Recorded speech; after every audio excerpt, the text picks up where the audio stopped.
Olá, pessoal, tudo bem? Aqui é o professor Wagner, professor de História do sexto ano. Na aula de hoje, galera, a gente vai dar continuidade ao estudo da primeira civilização clássica que nós estamos estudando, que é a Grécia, né? Então, na aula passada eu falei para vocês sobre a importância das civilizações clássicas, né, gregos e romanos, que deixaram legados até os dias de hoje, né, na nossa sociedade. E aí, o livro de vocês divide, como o assunto é bastante extenso, ele divide em dois capítulos, né? O primeiro fala sobre a formação do mundo grego, que é o capítulo 8, que nós vimos na aula passada, e esse capítulo, que é o capítulo 9, fala sobre a Grécia clássica e helenística, né? A gente vai ver o que que é isso, o que que é Grécia clássica, o que que é helenística, o que que é helenismo, né? Então, nesse contexto, eu convido vocês a pegar o livro de vocês, a partir da página 142, pega aí o material escrevente, pega lápis, caneta, borracha, caderno, o que vocês tiverem aí, e vamos para o vídeo, né, que é um assunto bastante importante, um assunto bastante explicativo, e é necessário bastante atenção, tá, galera? Então, vamos nessa? Então, a gente vai ver que no período arcaico, os gregos se estabeleceram pelas colônias, né, pelo sul da Europa, norte da África, Ásia Menor, né, chamada Magna Grécia, naquele período que a gente conheceu como a diáspora grega, né. Então, a necessidade de em mais territórios férteis, né, crescimento populacional, tudo isso fez com que os gregos se expandissem e buscassem novos territórios, né, e com isso levassem a sua cultura por outras regiões fora da Grécia Antiga. E aí, os seus objetivos foram de encontro ao Império Persa. Então, a gente vai ver que nesse período os persas estavam se expandindo enquanto império, né, comandados ali por Ciro, depois por Dário, né, e depois por Xerxes, né. Então, nesse contexto aí, a gente vai ver que os persas, eles vão entrar em rota de colisão com os gregos, né, e o capítulo de vocês, na página 143, já começa falando exatamente sobre as guerras, né, travadas entre gregos e persas, que é chamado de guerras médicas. Professor, por que guerras médicas? Primeira coisa que o aluno pergunta, professor, por que guerras médicas? Porque só tinha médico lutando lá, né? Não, pessoal, porque o Império Persa também era conhecido como Império Medo-Persa, né? Os povos medos, né? Que deram origem aos povos persas. Então, o Império Medo-Persa, lutando contra os gregos, ficou conhecido como guerras médicas, beleza? As guerras médicas, pessoal, elas ocorreram no século V a.C. e vão durar cerca de 50 anos. O livro de vocês, ele fala exatamente, vai de 500 a.C. a 448 a.C., né? Tem um mapa na página 143 que vocês podem estar acompanhando. Então, nós vamos ver as cidades-estados gregas, lembrando que a Grécia ela era caracterizada justamente pela independência das cidades-estados, né? Não tinha um governo centralizado, né? Um inimigo externo, os caras se uniam e lutavam contra o inimigo externo, certo? Então, a gente vai ver o Império Persa entrando em rota de colisão com as cidades gregas, né? Então, a gente vai ver que essas guerras é marcada por algumas vitórias e derrotas dos gregos, que são conhecidas como guerras épicas, né?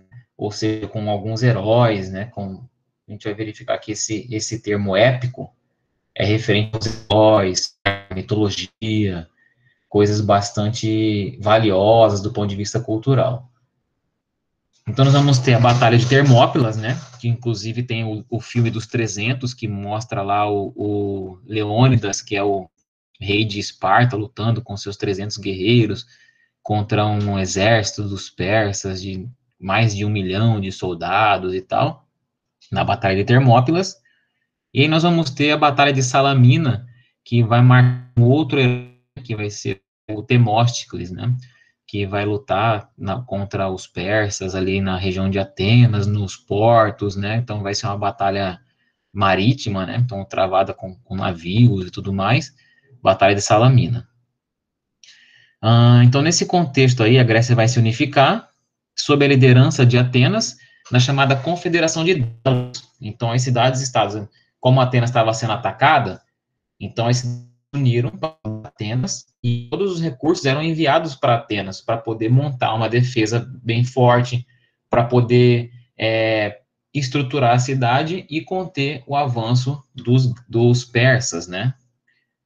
E aí eles vão lutar contra os persas até o momento que eles vão conseguir expulsar os persas em 448 a.C. e vão forçar os persas a assinar o Tratado de Suzã, na cidade persa de Suzã, né?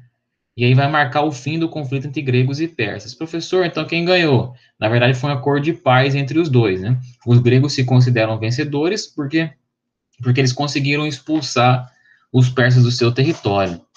E aí, nesse contexto, Atenas vai se tornar bastante importante, bastante estruturada do ponto de vista das outras cidades, né? As outras cidades enviaram recursos todos para Atenas e ficaram enfraquecidas, né? Enquanto Atenas vai se enaltecer no chamado século de Péricles, né? Que vai ser um período de bastante esplendor e desenvolvimento governado por Péricles, né?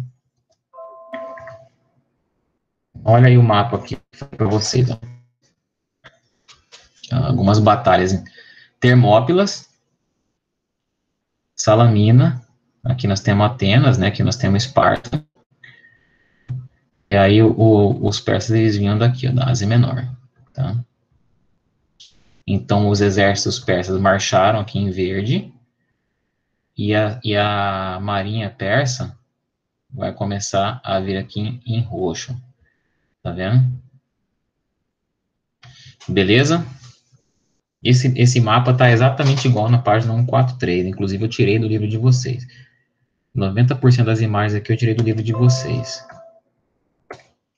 E aí nós vamos ter aqui, ó, o século de Péricles, né? Sob a liderança de Péricles, a chamada democracia ateniense vai ser aperfeiçoada.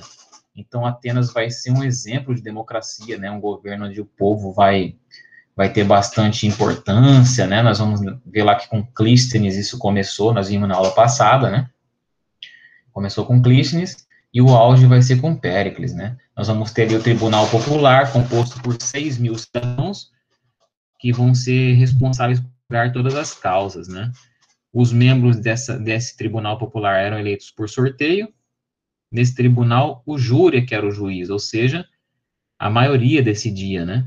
Estabeleceu-se uma remuneração para participar da eclésia, que é justamente a eclésia como se fosse uma assembleia hoje em dia dos deputados, né? E promoveu a reconstrução parcial de Atenas, que havia sido destruída pelos persas, né? A Acrópole de Atenas foi reconstruída. Vou mostrar um mapinha aqui para vocês já já. No chamado século de Péricles.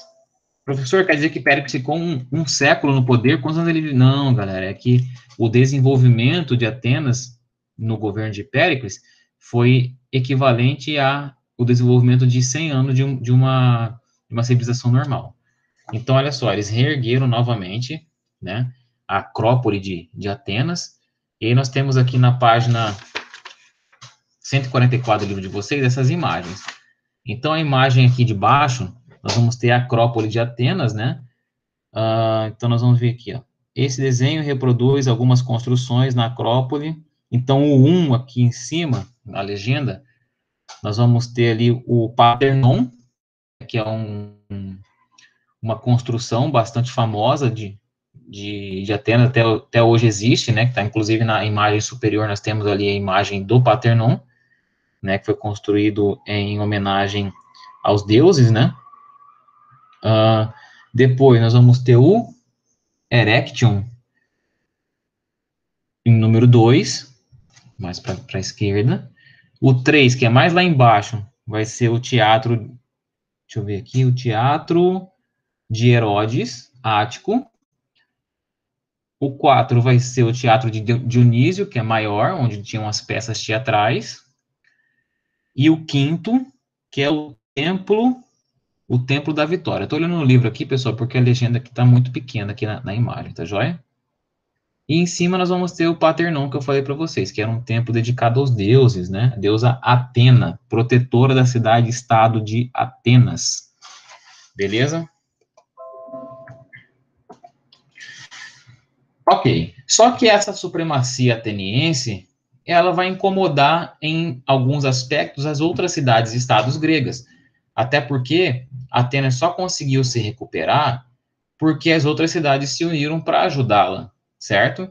E uma vez que eles expulsaram os persas, eles acreditavam que fosse tudo voltar ao normal, cada cidade se tornando independente. Mas não foi isso que aconteceu. Durante o governo de Péricles, Atenas queria unificar toda a Grécia sob a liderança de Atenas, certo? Porém, as outras cidades não aceitaram isso. Esparta, Tebas e Corinto vão se unir contra Atenas, formando a Liga do Peloponeso, né? Então, a península do Peloponeso, no mapa, na página 145, tem aqui em verde, né? A península do Peloponeso, onde ficava localizada a cidade de Esparta. Essa aliança tinha o objetivo de derrotar os atenienses e devolver a autonomia das cidades-estados. A Guerra do Peloponeso vai durar quase 30 anos e vai acabar com a derrota de Atenas, porque as cidades se uniram com Atenas, e Atenas não conseguiu e acabou sendo derrotada na Guerra do Peloponeso. Porém, a gente vai ver que Esparta, que era outra cidade importante, vai se desgastar muito. E aí a gente vai ver que nesse contexto Tebas vai se despontar como uma grande cidade-estado querendo centralizar as ações, né? Então, olha aí o mapa da página 145. Então, nós temos lá em verde a península do Peloponeso, né, com Esparta, Corinto. E aí nós vamos ter Atenas ali em amarelo, na região continental, né? Tebas um pouco mais em cima. Então, essas três cidades. Esparta, Corinto e Tebas contra Atenas. Beleza?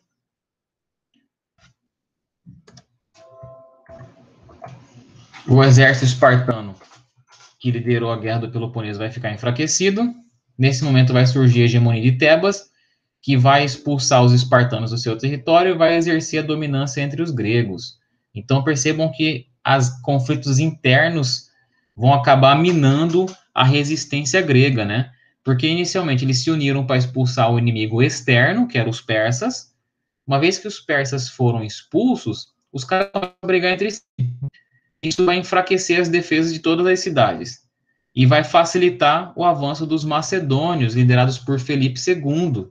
Então, Filipe II, vendo que os gregos se enfraqueceram de modo geral, vai invadir o território da Grécia e vai dar início ao Império Grego-Macedônico. Tá? Então, a gente vai verificar que a Macedônia, que estava ao norte, ela vai começar a descer e incorporar os territórios da cidade-estado grega. Deixa eu ver o mapa aqui, se eu tenho. Mais à frente eu vou botar um mapa para vocês verem lá os macedônios, o movimento das tropas macedônias.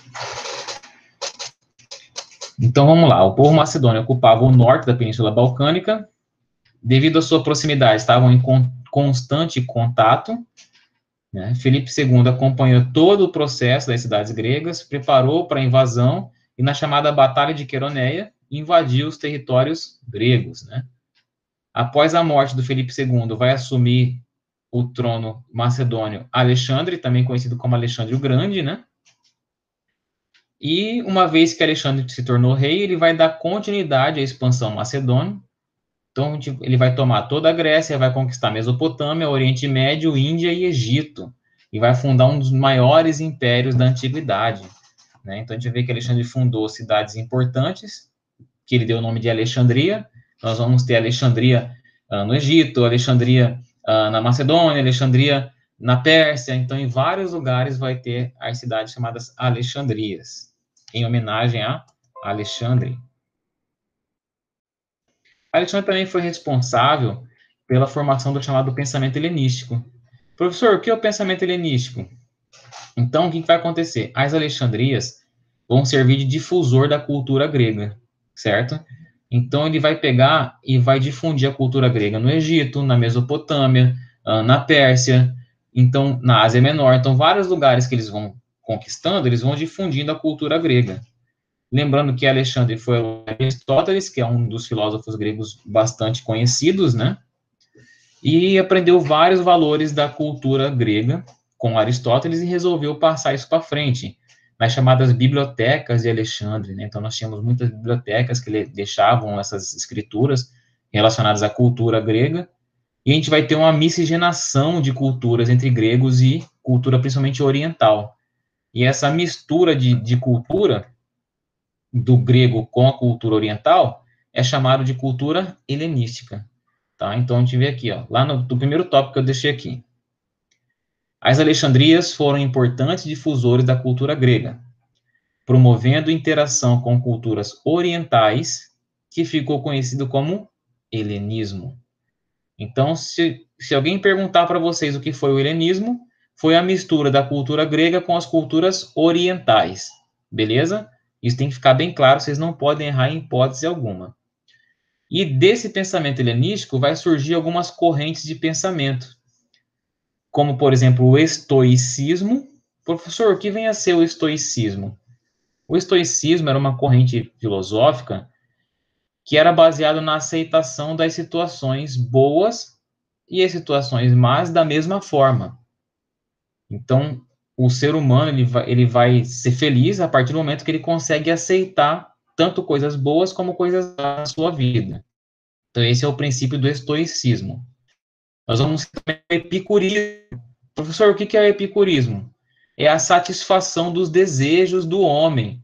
Então, essa corrente filosófica, ela dizia que o homem só se satisfaz, só está feliz, pleno, a que ele realiza esses desejos. Ah, eu estou muito triste hoje, eu preciso comer um bolo de chocolate. O cara vai lá e come um bolo de chocolate, ele está alcançando a sua felicidade, né? Então, ele está satisfazendo seus desejos para ser feliz.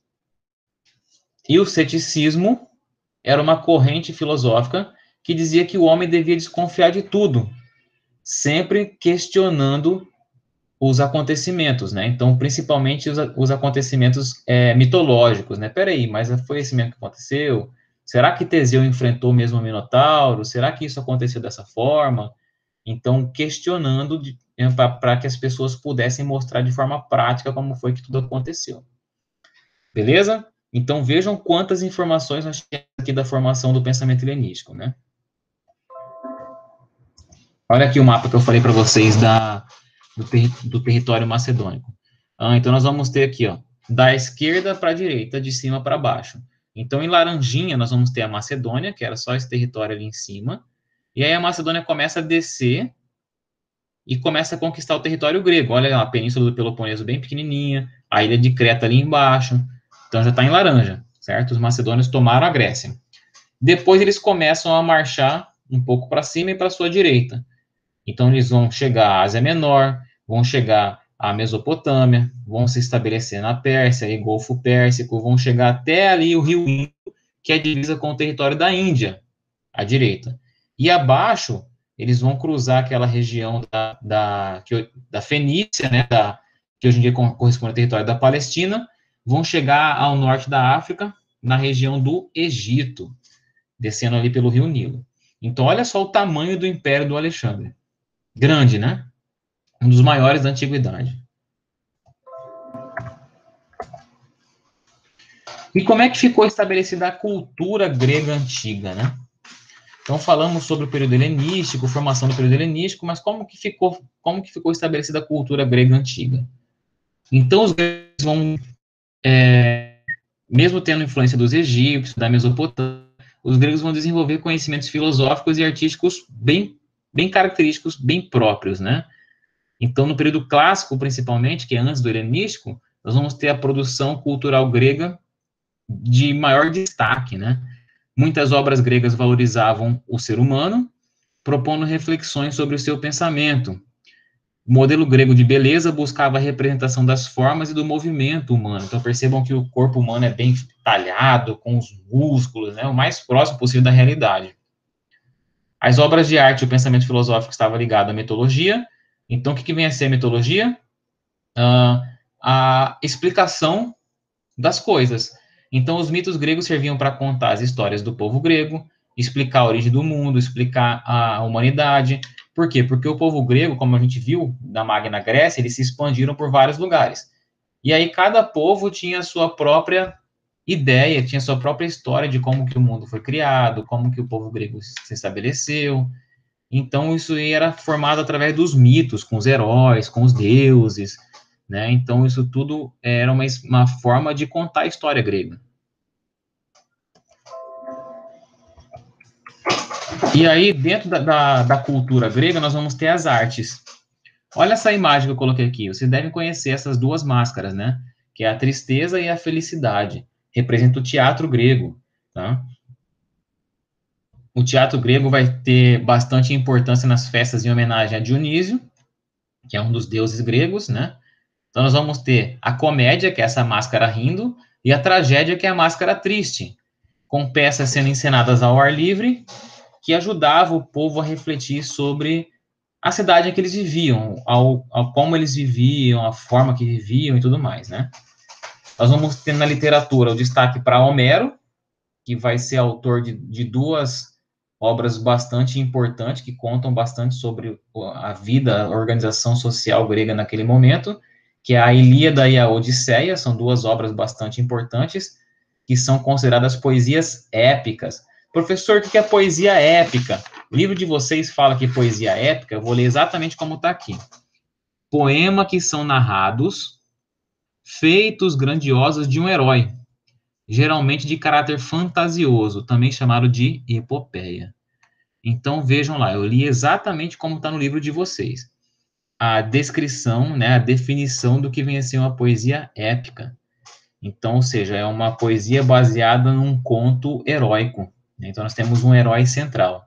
Na Ilíada, nós vamos ter Aquiles, e na Odisseia, nós vamos ter Odisseu, né, também conhecido como Ulisses, né? Então, são dois personagens bastante importantes. A Ilíada trata sobre a guerra de Troia, né, entre gregos e troianos, onde os gregos se juntam ali, né, para destruir os troianos, e a Odisseia marca a volta de Ulisses, ou Odisseu, para a sua cidade natal, depois da guerra de Troia, tá? Então, a poesia épica, né? Nós tínhamos um outro gênero que era a poesia lírica. Professor, o que é a poesia lírica? Lírica vem de lira, que é um instrumento musical, que é aquela poesia mais cantada, acompanhada, ritmada, né? É uma produção também desse momento. Então, falamos sobre teatro, comédia e tragédia, falamos sobre literatura, nós temos poesia épica e poesia lírica, e nós temos também a história, né? Começa nesse contexto aí, com Heródoto fazendo seus relatos históricos. Professor, o que é um relato histórico? É narrar de forma bem detalhada os fatos que aconteceram. Então, uma das obras mais importantes do Heródoto é a que ele narra as guerras médicas, né? Então, ele narra como se ele estivesse lá no campo de batalha realmente, vendo tudo que estava acontecendo. Então, muitas informações das guerras médicas são tiradas das obras de Heródoto. Beleza?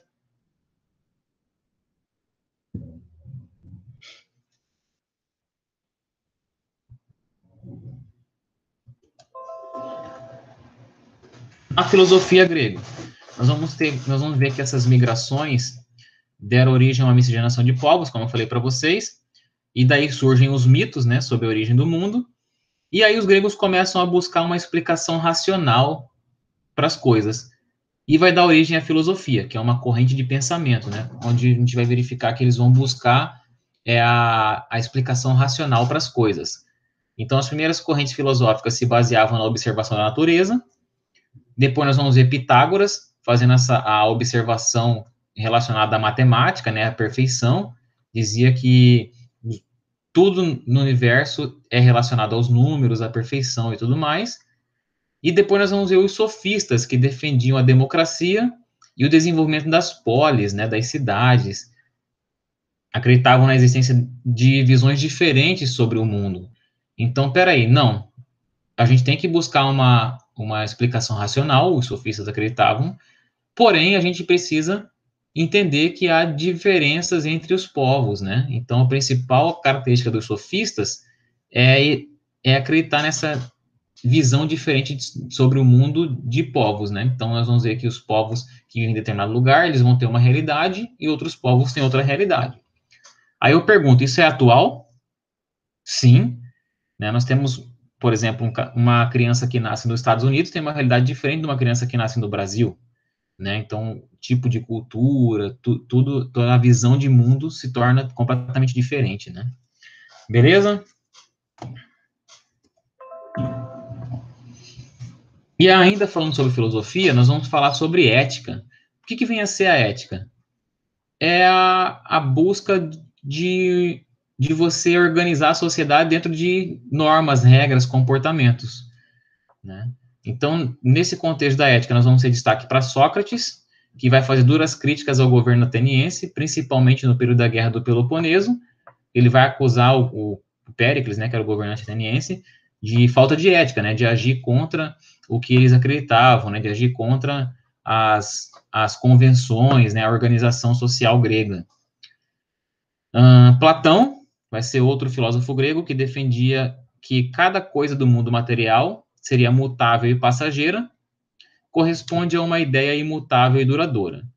Então, ele dizia que o mais importante vem a ser a ideia, né? Enquanto que Aristóteles dizia que existe o mundo material, ele se interessava pelo mundo material e não pelo mundo da ideia. Então, já vem o oposto do que Platão acreditava, né?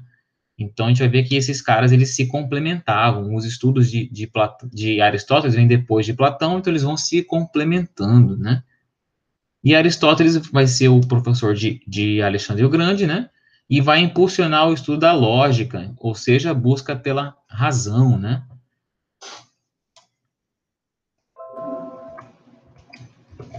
Na arquitetura, eu também tirei do livro de vocês, está aqui na página 150, essas imagens.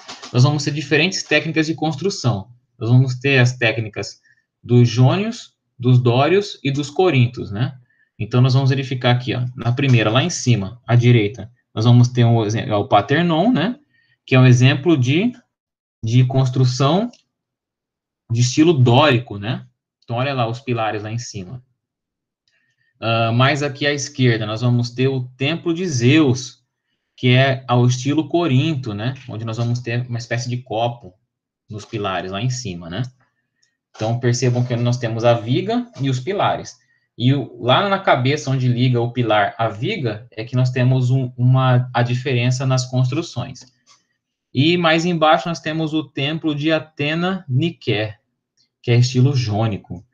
Então, percebam que nós temos vários tipos de construção. E aí, o jônico, nós temos essa rebarbazinha mais arredondada. Beleza? Nas esculturas, nós vamos ter a criação de obras com perfeição de detalhes, mais próximo possível da realidade, né? Então, percebam lá os músculos, né, o movimento do corpo. Então, isso aqui é um atleta que vai lançar um disco, né? Inclusive, até hoje ainda existe esse tipo de prova, lançamento de disco. As esculturas eram feitas em bronze, e durante a guerra, elas foram derretidas e transformadas em armas, né?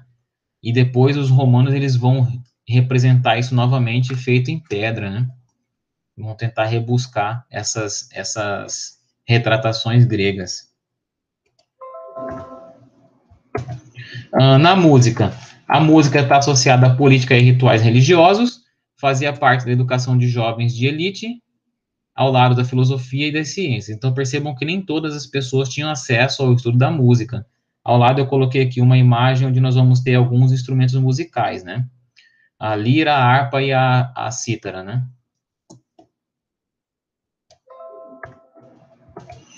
A cerâmica grega também é bastante conhecida.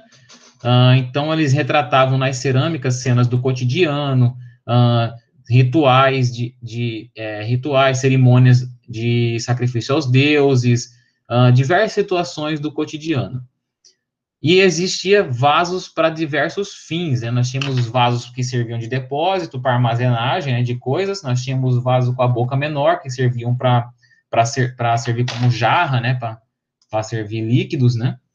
E havia vasos menores para guardar perfume, né, recipientes menores. Então, nós tínhamos vários tipos de cerâmica. Beleza? E aí a gente vai ver que estava falando só do período clássico, né? Agora, no período helenístico, a arte vai se tornar mais realista, exprimindo violência e dor nos tempos de guerra, né? Então, nós tínhamos lá, no período clássico, os detalhes, realismo nos detalhes, só que agora nós vamos ter realismo nas expressões das pessoas, né? Então, aqui nós temos aqui um cara com a cara de sofrimento, né? Todo entrelaçado e tudo mais.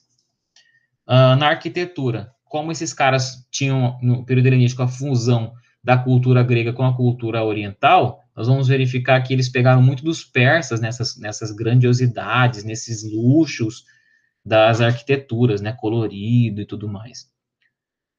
E na escultura, turbulência e agitação eram os traços principais, né? Então, umas coisas que meio inexplicadas, ninguém sabe o que está acontecendo, o que é uma cobra entrelaçando nas pessoas ali e tal, né? Então, percebo que nesse contexto nós vamos ter o período helenístico também bastante presente do ponto de vista cultural. E na religião, nós vamos ter a característica dos gregos como o politeísmo antropomórfico. O que isso quer dizer? Acreditavam em vários deuses e que os deuses tinham formas humanas, né? O que distinguia os deuses dos humanos era a imortalidade, mas eles brigavam, amavam, mentiam, traíam, ajudavam uns aos outros, da mesma forma como as pessoas viviam aqui na Terra, né? Viviam em uma família hierarquizada, onde nós tínhamos Zeus, que é o principal de todos os deuses, né? Cada cidade-estado era protegida por uma divindade, e acreditavam que os deuses habitavam o Olimpo, e de lá do Olimpo eles comandavam os seres humanos, né? Então nós tínhamos um lugar reservado aos deuses, né, no Monte Olimpo.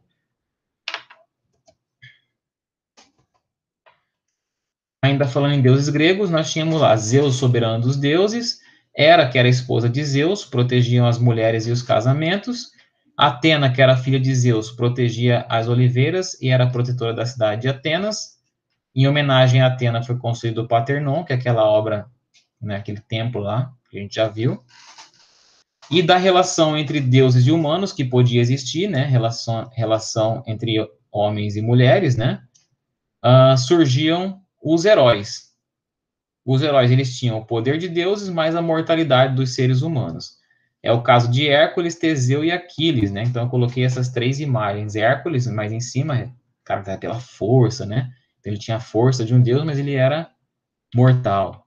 Teseu, que foi o cara que matou o Minotauro, né? Na cidade lá de Micenas. E Aquiles, que é aquele herói da Guerra de Troia, que tinha o ponto fraco dele, o calcanhar, e ele levou uma flechada no calcanhar, e a partir daí ele acabou morrendo, né? Então, perceba que nesse contexto, os deuses também são bastante importantes do ponto de vista cultural. E nós temos também, galera, como importância, os Jogos Olímpicos. Então, é uma herança trazida dos gregos para os dias atuais, né? Nós temos, esse ano nós teríamos a Olimpíada em Tóquio, né, 2020, porém ela foi adiada para 2021 por conta da pandemia do coronavírus, né? E ele recebe esse nome Jogos Olímpicos porque era realizado na cidade de Olímpia. Olímpia era uma cidade grega, né, uma cidade-estado grega, e a cada 4 anos eles cessavam as hostilidades entre os povos e se deslocavam para Olímpia para realizar culto aos deuses, né? O principal era Zeus, e disputavam várias provas, né? Então nós tínhamos atletas de várias cidades-estado. E era uma forma de você mostrar, mesmo que não estando em guerra, era mostrar que você estava bem, né? Que seus representantes eram bons, né? Sua cidade-estado era bastante forte. Os vencedores eram premiados com uma coroa de folha de oliveira, que é justamente essa que está na cabeça do atleta aqui brasileiro, né? Maratonista, Vanderlei Cordeiro de Lima. E a prática desses jogos durou por aproximadamente 12 séculos, né, na Grécia Antiga, e depois foi retomado de novo, começando lá em Atenas novamente. Beleza? Pessoal, espero que vocês tenham gostado. Essa foi a nossa aula sobre a Grécia Clássica e o mundo helenístico. Para casa, eu vou deixar os exercícios da página 157 para vocês fazerem, e na próxima aula a gente vai fazer a correção dos exercícios, bem como a retirada de dúvidas. Beleza?